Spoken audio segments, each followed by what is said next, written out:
L'économie russe fait face à des difficultés cette année. En plus de l'inflation, le déficit budgétaire est également en augmentation en raison des dépenses militaires massives et d'une baisse des revenus provenant du pétrole et du gaz naturel.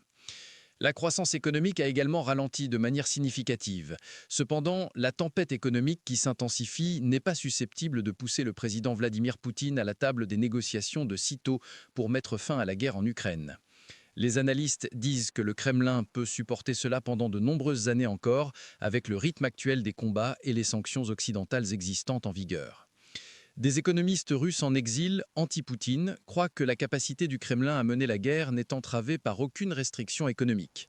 Les sanctions occidentales n'ont pas causé suffisamment de dommages à l'économie russe, qui est basée sur l'énergie. Tant que la Russie extrait du pétrole et le vend à un prix assez raisonnable, elle a suffisamment d'argent pour tout faire, a déclaré à CNN Richard Connolly, expert en sécurité internationale. Comme d'autres experts, Connolly a également déclaré que l'inflation dans la Russie post-soviétique a toujours été élevée, de sorte que les consommateurs y sont habitués.